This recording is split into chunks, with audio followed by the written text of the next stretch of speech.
I do really believe 100% from every part of me that everyone has the capacity to be able to do the things that they want and not to be held back by the mental baggage that's in our head that we want to push through. Welcome to the Do the Thing podcast. In each episode, we get down and personal with people who go after the things they want to make all their wildest dreams come true. Join us as we unveil and dissect a formula for what it takes to do the thing. Here is your host, Stacy Lauren. Welcome to the Do the Thing podcast. This is Stacy Lauren. I'm so glad you guys are here today. You guys are going to get to meet someone that I've known for a really long time. We used to work together at my old company, and he was there 16 and a half years. And during that time, gosh, did we get to know each other really well in terms of I got to see how similar aligned we are in terms of wanting to help people and really give people the opportunity to be able to be their best self. And through that, it's his never-ending quest for learning and coachability, and then also passion for helping others that has just really kept us connected over the years. And then on top of that, he has a huge heart for volunteering and for helping people, and has done a lot of things in terms of selfless acts with able to go out in the world and do things like that. So I wanted to bring him on to be able to talk about all these things. And then he also just left my old company and started a new job. And I know what that had to have taken as well, which to me is doing the thing when you're at a job for a long time. And then you decide to leave and you have to go through a certain process in order to do that. I know there's a lot of people that are stuck in jobs that they're done with and they want to move on. So anyway, so I'm so excited. And I think the timing is perfect to bring on Carlos Cervantes to the show. Hey, Carlos. Hi, Stacy. Thank you for such a good intro. And I'd like to share that maybe it's because we both have one thing in common, that is we share a birthday. Maybe the cosmos were aligned on that day, and that's why we're both very similar. But all jokes aside, I do agree with everything you've said. And similarly, I've been privileged to witness somebody like you do the same thing and have a great mentor that promoted those feelings, that willingness to always want to help others at no gain to yourself. And yeah, I'm excited in my new opportunity to see how that transcends, and at the same time kind of close that full circle of where I was before. And yeah, I did the thing, and before even doing the thing, I did another thing, and now I'm like seeing all these things I'm doing that now I'm not even doing them on purpose, I guess would be a funny way of relaying that. Yeah, what do you mean by that? So early April, me and my wife welcomed a new human to this world 20 days sooner than expected. So obviously, sometimes the thing happens whether you want it to happen or not. And we were prepared for late April, but all of a sudden, early April comes around. We're rushing to the hospital, not to go on too much of a tangent, but she almost had her in the car. It was like 9 minutes from when we pulled to the curb to when our daughter was born. So I was out. I had made the decision that I was going to take my leave once my daughter was born. So I had to push that timeline up, and I fully disconnected.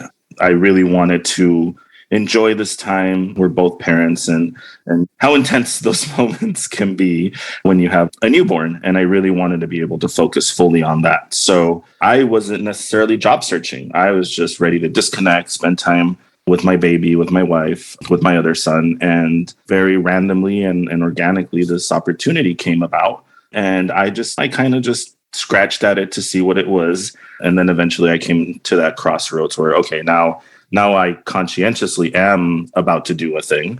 And that was making the decision to move employers. And like you mentioned, being somewhere for 16 and a half, it was bittersweet. I definitely wanted to part ways in a positive manner. And to that note, even after leaving, I still facilitated a few things with some of my ex-coworkers because I didn't want to leave anybody in a bind. And it took me 2 to 3 minutes to help somebody figure something out that would have taken them a couple hours. Why not? But really making that decision that I had come full circle, and that I didn't feel like I was on the right seat on the bus anymore. And I didn't really see any any other seats that I'd want to sit in. That, and then just having the time to really to think. I think my previous position was so fast paced that I never really put it in neutral and sit there and try to think things through. So I had that on my side this time, which I was disconnected, and I was able to really think about, well, what do I want to do? And I think the balance that I was searching all of a sudden just appeared, and I decided to go for it. From the time I interviewed to the time I gave my resignation, I think it was about 2.5 days. And I bring that up because I, in a way, gave up 5 more weeks of bonding with my newborn to start a new opportunity. My leave short because they wanted somebody that could start right away. It's in talent acquisition. So I've always been passionate, like you said in your intro, about helping others. And in my previous role, I had the opportunity where I could see somebody, let's say, start an entry-level job and work their way up, get promoted, get hired on, and have a significant impact on their life, both professionally and personally. And it came to a point where it's like, okay, like, why haven't I never really thought about it this way? I do this for a living, right? Why don't I do this for myself? And it was one of those aha moments. And I was like, okay, like, what is it that I'm looking for? Just as in any TA role, you're a matchmaker. And I'm a fond believer that you can't really force it. It needs to be the right piece, and making puzzles and finding the right pieces for those puzzles is challenging. So there I am thinking to myself, okay, well, I'm a puzzle piece. What puzzle can I plug myself into? And I really wanted to be a part of something bigger, right? In my previous role, it was mostly focused in Southern California, and the positions we were recruiting for, I would say, were maybe jobs that people need, not necessarily that people want. And, I say that with all respect, but now I'm in a role where I'm really out of my comfort zone, and I'm starting to recruit for jobs that people want. And it's very competitive out there. And it's awesome to see how I can use the skills that I've gained. And a lot of it, I'll give kudos to you for always supporting and motivating me to signing up for different seminars, different programs that are in a sense, for professional development, but also kind of splashes into your personal life. Yeah. And there's so much in that I want to explore too. Like, one thing that you said that really is sticking with me right now is how you were able, through the time that you were able to take off to spend with your daughter, you were able to like get out of that storm in a way. So you settled down, and that's when you're able to start thinking. And I think that happens to so many people when they're in the middle of the job or whatever it is that's going on. But it's hard to really even see outside of it. But once you can actually disconnect, like you said, and be able to like settle your mind down, then you're like, wait a minute, this is what I'm doing for people. Why can't I do this for myself? I think that's so powerful. Yeah. And I'll touch into it. Maybe I'm sure it'll come up down the line, but I think also when you're looking at both your professional and your personal balance in your life, it's not forgetting about yourself. At first, when I was thinking of that balance, I was always like, okay, well, like, if I'm going to give my job 100% of it while I'm there, then I need to give 100% to my family when I'm with my family, right? And that was something that I struggled with. I would be physically there, but mentally, oh boy, I was in like 1,000 other places. And none of them, well, let's say the majority of them were places of conflict and challenge and things that I needed to resolve. And really, it was just trying to balance those two. But when you look at family, you also got to look at yourself.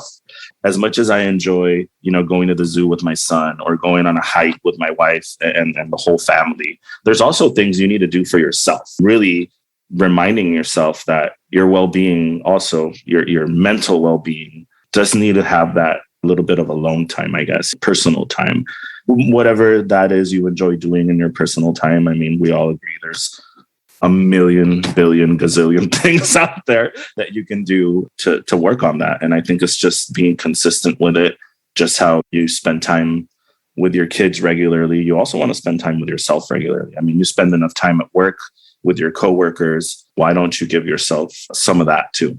Yeah. And I'm glad you brought it up, because that's like one of the big things I'm really trying to do with this podcast is I'm coming from that high achiever mindset where you're there too, in terms of It's so easy to get caught in that constant go, go, go, right? And then forget about yourself. And so just really placing a high value on that well-being for you. So then you're doing things, and that's kind of going back to that storm example that you gave. It's like when you settled yourself from the storm, I'm not saying your other company was a storm, but in terms of just like going, crazy. Yeah. And then you settled in for a minute, then you're able to like take that time to pause and really power in. So anyway, that's the biggest thing I'm really focusing on. My passion has been, even with the company when we were there together, is like really making sure you're able to do things for yourself and not just for everyone else, because it's so easy to get stuck into that trap. Yeah. And it's to hitchhike off of that. It's also very easy once you get out of it to then start seeing all these things you didn't notice before, things you can do that really, the way I view it is change, which I just happened to decide to make a big change in my professional life, is going to generate new alignments. And what do you get with those new alignments? Just how I've had coworkers that I've been with for 10 years plus, we have those relationships. I know certain things about them, about what they're like on a personal note. Now I have the opportunity to develop that with these new people that I'm going to be interacting with. And it's been great. It's definitely, I think it was the perfect timing for me. I was joking with my wife that what else am I going to do this year? So far 2022 has been pretty awesome. We have a new daughter. I got a new job. Like, what's next? Am I going to buy a new car? But really just kind of keeping that momentum going, which isn't hard. Some of the little things that I started doing with these new alignments I was mentioning is, for example, my new team, their dynamic is they always have lunch together. And I think partially it's because we have to close down our front lobby for that 30-minute hour period. So it's structured in a way for ulterior reasons, not specifically just the camaraderie, but the camaraderie does exist, right? And I had the option to participate in it, or I had the option to say, you know what, which me, this is not going to sound like me, but I'm more of a reserved private person. I prefer to eat my lunch by myself outside or things like that. No, I'd rather be in the mix with everybody. And that was something that, as previously, I would struggle with. Like, I had structure on when I ate, what I ate. It was always last minute. It was always, because I'm about, I have a headache. It's because I haven't eaten or things like that. So now being almost like, forced. I don't want to say forced. That's the first thing that came to mind. Given the opportunity, let's say, to amazing. Yeah. To have lunch with all these other people that I'm slowly starting to know, it's giving me something that I've always wanted, which is to have a consistent. At first, it was like, all right, let me see if I can go a week with eating with these people that I don't know. Okay, so first week's through, I'm like, all right, they're all cool. Like, I get along with all of them. And then second week is like, all right, I'm going to now try to eat with them, and I'm going to try to bring my own food with me. So now it's 8:00 at night. I'm prepping my lunch for the next day. And I'm already thinking like, oh my God, I'm ready to go eat this lunch tomorrow with these people to chat about whatever we're going to chat about. And I think that's definitely a small thing, but it's a thing I did because I had the option, right? To say, okay, I'm going to participate in this, or I could respectfully opt out. Similarly, with these new alignments, my current employer actually reimburses you for tuition. And I like to listen what people have to say. And the orientation person mentioned this. He said, he's been there, I think, more than 15 years. He said, my first few years, I knew this tuition reimbursement was there. I just never really cared to look into it, to see what it was about. He's like, but once I did, I've been taking courses, getting certificates, not necessarily because I want promotions at work, but like I wanted to stop being poked at in my family get-togethers because I'm not very handy. So I took a carpentry course, and now I know some basic carpentry skills. So things like that. So I was like, what do I want to do? And I have a Vespa, one of those old Italian scooters. And I had to dust it off. Let's put it that way. I hadn't been giving it use. I'd just been sitting in my garage, and I started trying to give it some use. And because of not using it for a while, I needed to have a mechanic look at it. Well, this mechanic is not cheap. So it just made me think, it's like, this is pretty basic stuff. Like, I can learn these basic mechanical skills, and then I can work on this on my own and save myself, $800 for not having to call this guy. And that's another thing that I want to do. I want to take advantage of this tuition reimbursement, which is going to help me for either free or a small cost to me, learn these skills on how to be a basic mechanic on a scooter, and then be able to fix my scooter when it breaks down so that I can use it as I want to use it. And on a separate note, that sent me down the, if we want to call it, the do the thing rabbit hole.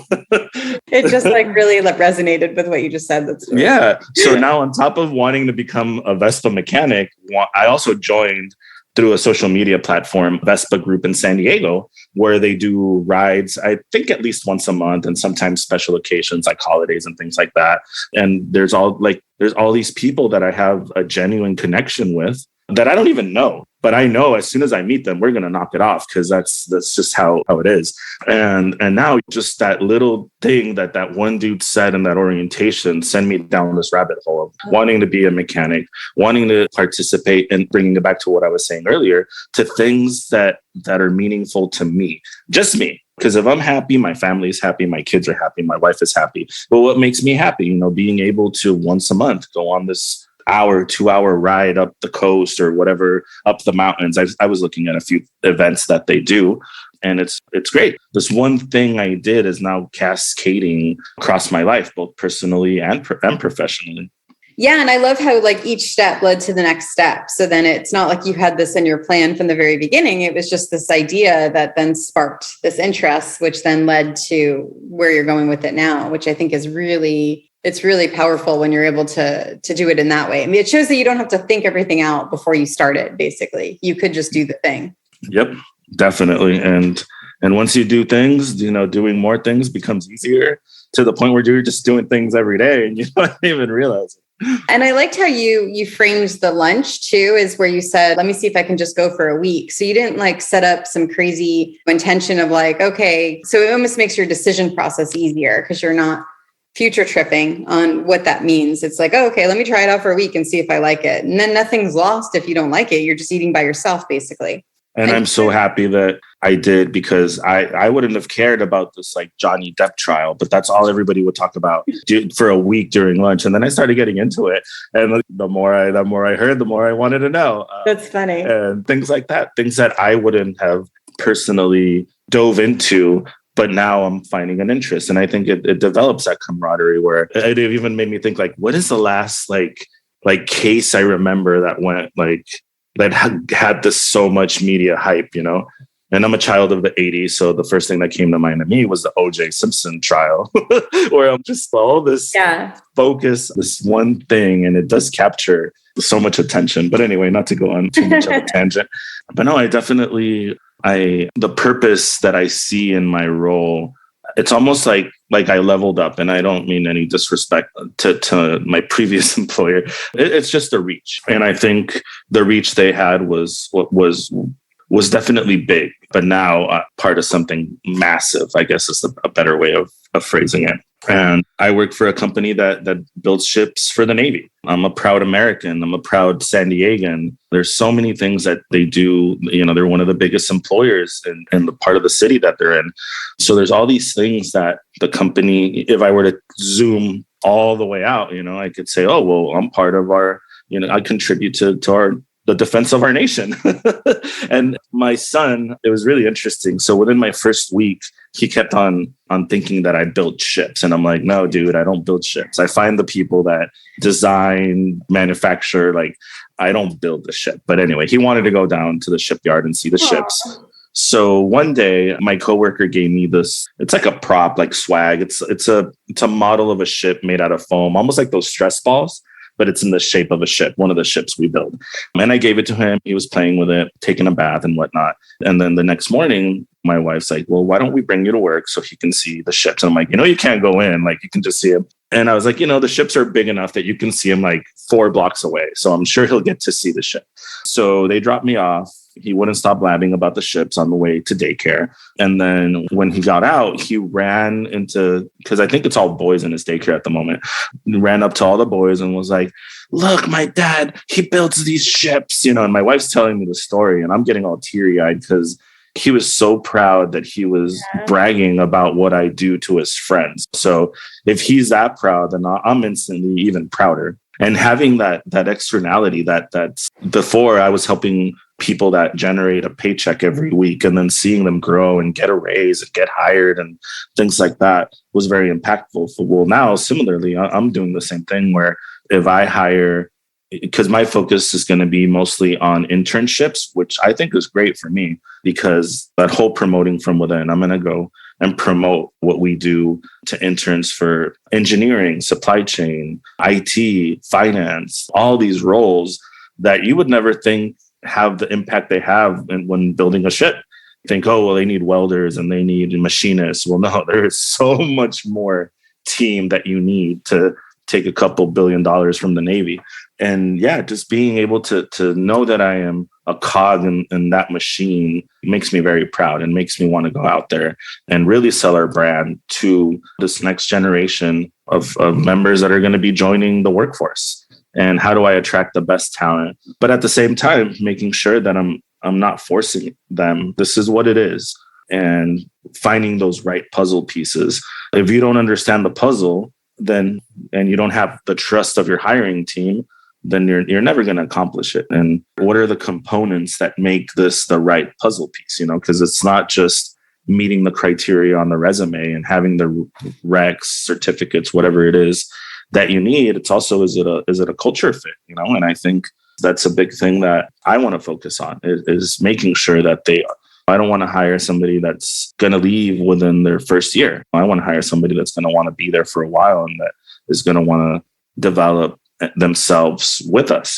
Oh, definitely. I know that's one of the biggest things I just really have always admired about you is that value you have for contribution and being able to make an impact in other people in that way. I was wondering too, because I'm just thinking about you, even with the other company and then hearing you talk about this new one, I know with the one that you were at before, you were probably managing at least 20 people by the time I left. I don't know if it ended up being more, but underneath you. And then you had probably 400 external employees that you were in charge of in that way of the overall management. That was about right? Yeah, I think I was over, I want to say more than 30 all across all branches, all roles.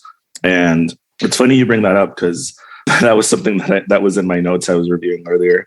That was probably the one thing that pushed me to make that career move, leaving operations to focus on, I guess, how should I phrase it? Like a role of individual contribution. Mm-hmm. Before I was held accountable for, I'll start with the wins and the celebrations of everybody's successes. But at the same time, also had to deal with all the disciplinary issues and the corrective actions and all of that comes with poor performance, not meeting expectations. And it was a lot.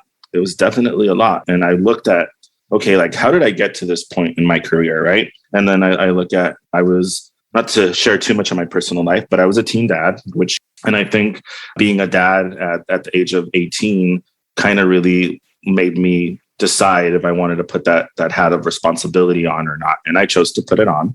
And that's why very early on in my career, I started taking on these roles where I had a big sense of responsibility, not just for myself, but for other people on my team, because I almost viewed them as my kids, in a way.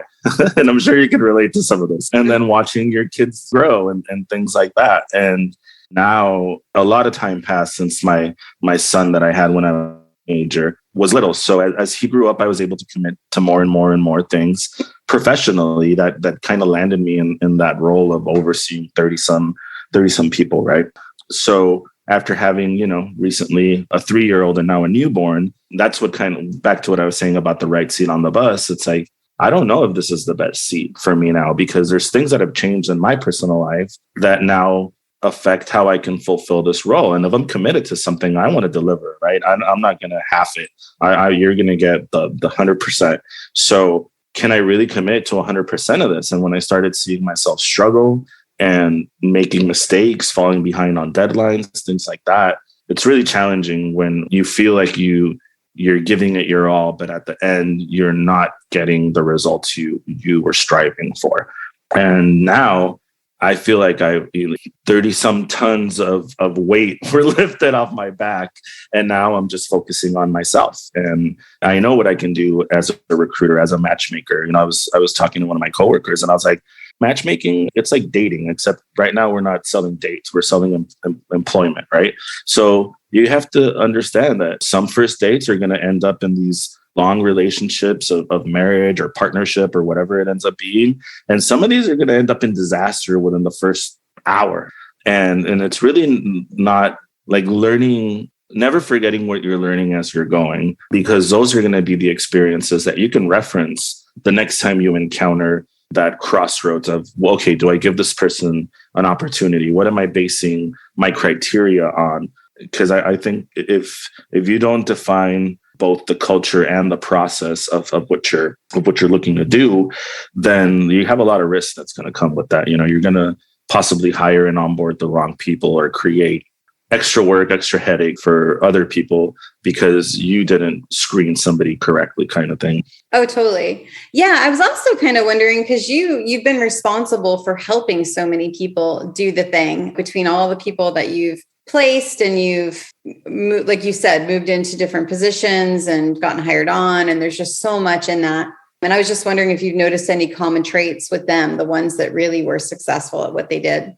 I would say their personality, how do you rank somebody's drive? And I think it's asking very open-ended behavioral questions. Like, I read your resume. I don't need you to come in here and tell me what your resume says. I need you to come in here and tell me, you know, there's an article I was reading about your soft skills and your hard skills, which I think we both agree that you can train on skills, you can't train on attitude. So if they don't have the right attitude, then don't even go there. But you're just going to bring somebody that now you're risking, well, let's say a well-balanced work environment. Like, what happens when you bring in somebody that shows signs of toxicity, badmouth their previous employer in their interview, or that reasons for leaving a position are red flags to you? You don't want to bring that into a team that's well-balanced and create that conflict that currently doesn't exist. Or similarly, if you have one person that's maybe showing signs of that, what happens if you give them an ally and you bring somebody else like that in? Then now you've just made it twice, if not more, worse than that. I think really looking at the soft skills for what they are and the hard skills for what they are. Soft skills would be like, well, I'm a good communicator. I'm a good multitasker, like those kinds of skills. More of the hard skills would be like, okay, well, I am this level of proficiency with XYZ systems. I speak multiple languages. I like more of those. I guess, I don't know if that makes sense between the soft and the hard skills. Yeah, no, you did a great explanation. Yeah. But really knowing what they're each worth and knowing that you need to look at both of them. You can't just look at one, or you can't have that bias where, okay, well, this person went to the same school I went to. They majored in the same thing I majored. They also worked fast food that I worked fast food back in the day. They're going to be perfect, just like I'm perfect for this role. No, like that might not translate that way. So I would say it's really digging into those candidates with those open-ended behavioral questions and focusing both on their soft skills and their hard skills. What's the term they were using? It's like fraud resumes. People that make these resumes that if you were to give it to one of their coworkers and you're like, hey, look at the bottom of this resume, look at the name of the person, you know this person, this is your, right? Yeah, it is. Okay, look at the bottom, the skills they listed that they have. Check off the ones that you would actually confirm are accurate. You know, I'd be very surprised what results you would get. Some people might think they have all these skills, and when you give it to their coworker, they would be like, no, they don't. They don't have any of these skills. And how do you verify that? Well, it's by asking those questions that then they can't give you I'm trying not to use the word I'm thinking of. They can't. You can use it. It's okay. They can't BS, they can't BS their way through it. They can't. Yeah, they can't. Like, you're putting them on the spot, and based on their answer, if they really understood your question. Because if they didn't, then right off the bat, you're like, okay, this person's not for me. And if they did, what context, what substance did they give you within their answer? Yeah. And then what do you think, what have I know you've motivated, I don't even know, thousands of people probably to continue to give good performance and helped families. And I think we had this joke at your 10-year anniversary. I mean, it wasn't really a joke because it was truly what you believed in, but I don't remember the shoes poster. What was that? Thanks to Carlos, all these kids have shoes and things like that. And it was true. It was just definitely something that I know always motivated you. But what do you think really stood out for you in terms of the ones that did really well versus the ones that didn't? Was there anything besides attitude or in addition to, I love attitude. I think that's really good. And then soft skills versus hard skills and really identifying the soft skills. But is there anything else that stood out for you between the ones that really killed it? I mean, I guess maybe past failures, people that whatever reason they viewed it as a failure in their past, whether it could be a variety of issues, failed relationships, failed employments, issues with the law, people that really were looking for somebody to give them a chance. And that's kind of how I feel like my current leader, because I don't like calling her my boss, even though I hear everybody call her boss. She took a chance on me. And now what do I want to do? Maybe it's identifying that the people that your gut tells you, okay, like they want a chance. They're aware that I'm the person that's facilitating the chance and they're going to make me proud. They want to make me proud. And I think how do you identify somebody's commitment? Part of it is you go with your gut. And if this person's giving you that vibe that you should give them a chance, then maybe take the risk on it, because there is risk in that and giving people chances. But back to what I was saying, as you learn and as you identify some red flags, okay, maybe next time I won't, I'm going to tell my gut, hey, remember the last time we rolled the dice on this one, it didn't work out. Maybe let's not roll the dice on this one this time. Yeah, for sure. And then what do you think is the hardest thing for people in regards to doing the thing? Or what do you think has been the hardest thing for you when it comes to doing the thing? I think for me, it was just not realizing that doing the thing is something I needed to do. Like nobody was going to do the thing for me. As much as people would tell me, oh, well, if you're unhappy, find a new job or find a new this or do that. It was really me having that self-acknowledgement of, okay, nobody's going to do the thing for me. What is the thing that I want to do? And when you're going at whatever's pushing you to go at such a fast pace, you almost kind of like fly by the things that maybe you do want to do. There's things everybody can do, right? And if you don't know what are these things that, like let's say you're perfectly content in your life, right?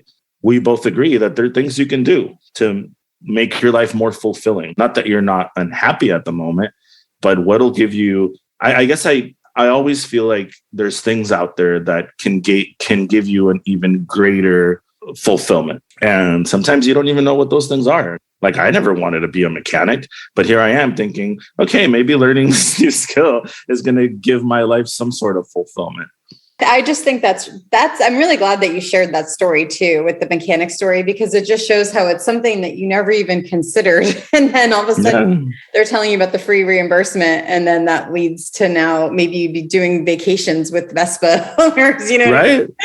It's like a double whammy. Like, okay, somebody's going to pay me to go to school for this so that then once I have that skill, I don't have to spend money on paying somebody that has that skill. Yeah, it's so cool. I love it. And so what do you think? So the other thing I'm thinking, and you mentioned it earlier, is all the trainings you've done, because you've been like the star student in like every training. And I know we used to joke you about how like much we loved you going to the training, because then everyone would like pretty much by you going to any kind of training or learning anything from a coach, it would ripple down to everyone in the business, which is why you were the one that we would have go first, honestly, one for you, obviously, and then the other because it was a ripple that we all felt. But I'm thinking about all of them right now. And it's like Six Sigma, Fred Pryor, that new one. What was that new one, that year one that you just did? Oh, Crestcom. Crestcom. Which kudos to Crestcom, because they are amazing. And I think, I don't want to pay favoritisms, but I highly enjoyed participating in that year-long one, because back to what we were saying, it was a commitment. Like I signed up for this, and whenever I decided to sign up for it, what I was reading looked really, really attractive. So now it's the Tuesday of the day I'm supposed to go to this meeting and the world's burning and I don't want to go because I'm too worried. No, tough luck. You signed up for it. You committed. You're going. And I think that's probably, I don't know what motivates me to keep it consistent. I don't know if that's just how internally I'm wired. But yeah, I mean, I feel like, I mean, the saying, you learn something new every day. Well, what if you level that up and you say, well, you learn 100 new things every day? And I'm, I'm exaggerating, but it doesn't have to just be one, it could be multiple things. And my biggest, I guess my tactic or my strategy when going to these, I remember little green Carlos going to his first seminar thinking he was going to change the world after it. And I took pages and pages of notes. Now I go to a seminar or a professional development training session, anything along those lines.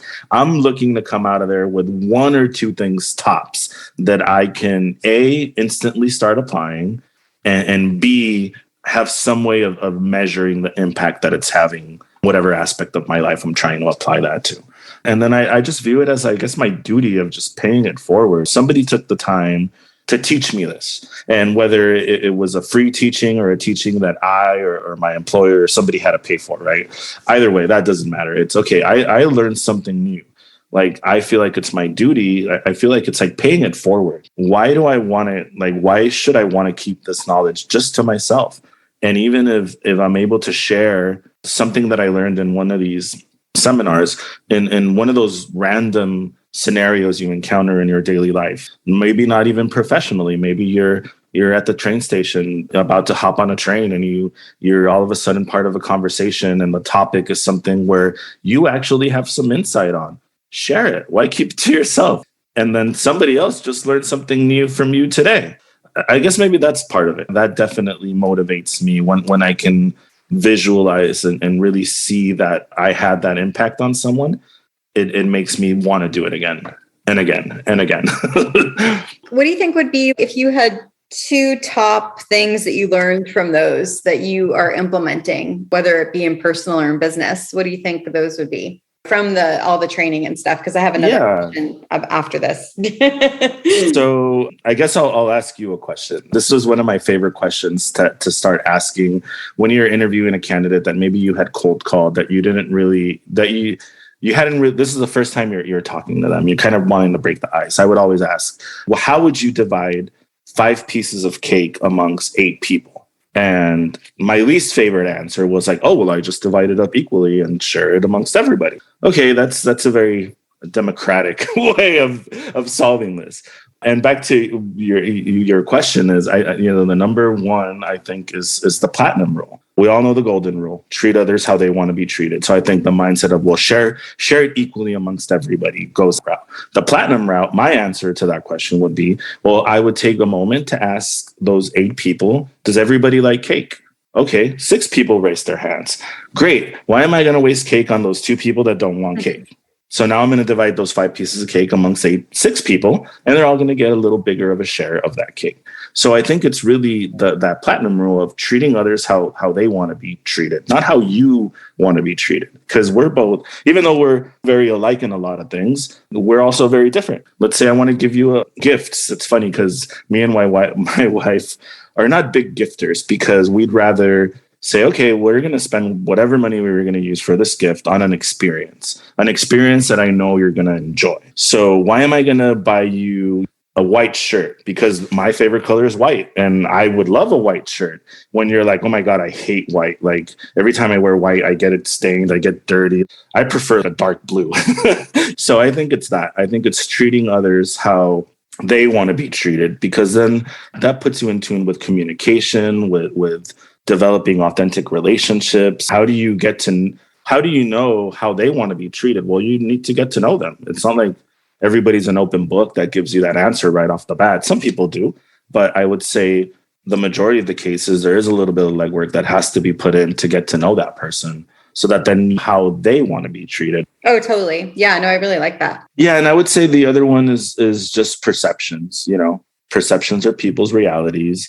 And I guess more along the lines of, once you realize what somebody's perception is, if their perception isn't your perception, then how can I try to influence that perception so that we find a middle common ground, so that it could possibly be a win-win for both of us. I never want to go in or out of a situation where it ends up not being a win-win, because then at that point it was just a waste of time.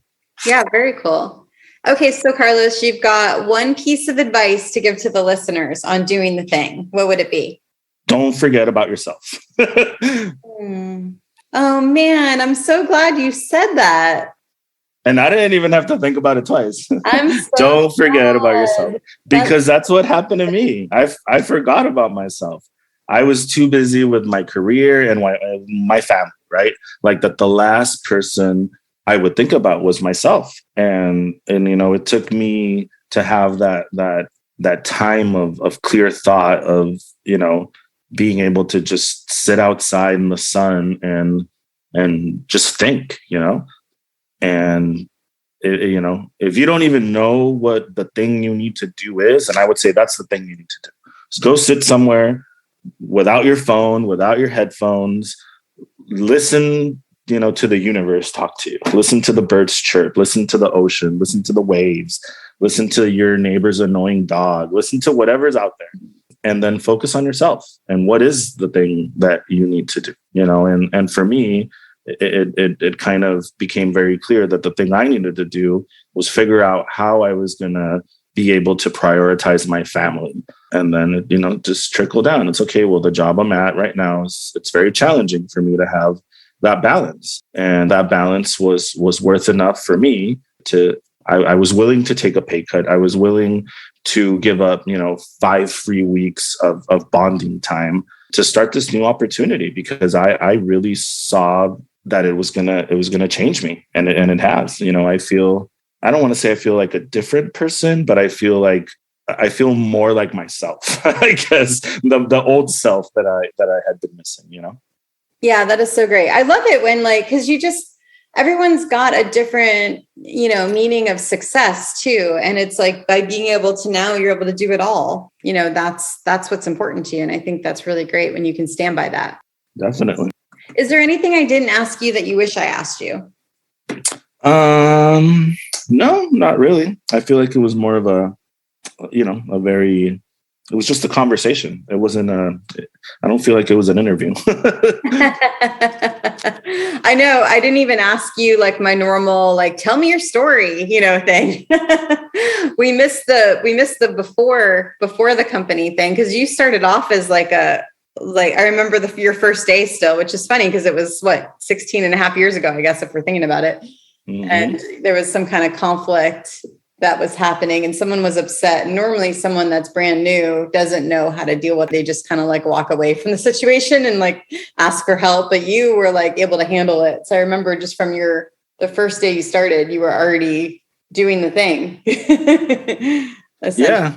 And that honestly, it just circles back, to wanting to help people. It's like, okay, there's this person that's here very frustrated. I need to understand why they're frustrated. And I'm not going to be able to figure that out by me being on one side of the counter and them being on the other. So, let me pull them aside, diffuse that tension, because whatever lobby you're in, even if it's not you being the disgruntled person, if you're part of that, you feel that awkwardness. So let me remove this from the environment that my coworkers are in, so that they don't feel the discomfort. And at the same time, that person's they don't feel like they're, whether it was consciously or subconsciously, they're feeling like they're being watched by others. So if you bring them outside, if you pull them aside, then it's just a one-on-one, human to human. I'm just another person and I want to talk to you and I want to understand what you're going through, and creating that personal comforting environment where then they're actually going to open up. They're going to stop yelling at you and they're going to stop telling you everything that's wrong and start focusing on what can you do to try to help them resolve whatever issue they have at hand. And I think one of the things you would always say was never mess with people's money. If it was somebody that was disgruntled, let's say about a paycheck issue, be understanding, because you don't know what's going on behind the scenes. And that's one thing that I always try to do is I don't know what's going on behind the scenes with this person. And if I can get them to leave here satisfied, not necessarily with a smile on their face, but at least satisfied that they were listened to and that somebody's doing something to help them with their problem, then that's what I was striving to do. Definitely. Yeah. And you were good at it. I would actually say you're exceptional at it for sure. Well, cool. Well, this has been fun getting to talk to you. And yeah, it's funny when I feel like we talked every day, and then it's just so funny how things work. It's nice that we've been able to stay in touch through all of it. So I've really appreciated and valued our friendship. And yeah, I'm just grateful. I'm excited for you. I'm excited for the new opportunity that you have. It sounds amazing. And it sounds like they're really lucky to have you. Yeah, I feel like we're both lucky. They're lucky to have me, and I'm lucky to have them. That's true. That's true. Well, sorry. I have one more thing as I'm talking to you, because I do know a lot of people that are like in that situation where they just don't want to leave. And I think a lot of teachers lately have been listening to this podcast. So I've been hearing a lot of stuff from them, and just different people that are kind of like stuck in a job and that they haven't wanted to leave and they're just scared. Like, what would you say to them to be able to make the move in terms of when they find something new or whether they don't? I would say there's a phrase in Spanish that goes something along the lines of "No tengas temor a ser feliz," which translates into don't have a fear of being happy or of happiness. So I would say happiness. I mean, happiness is free, right? and you can go find your own happiness. And if you're currently not happy where you're at, then take the time to go sit outside, to go take a moment for yourself to figure out, okay, well, what thing is it? Because it might not necessarily be leaving your current position. It could be maybe trying to find a new position within the organization you're in, or finding a new position. I mean, I don't know. It depends. I guess it's going to be specific to each person. But I think when you know something's wrong, right? Like, if something's wrong, if you're not happy, and it's just easier to stay in that comfort zone than it is to push yourself to get out of it.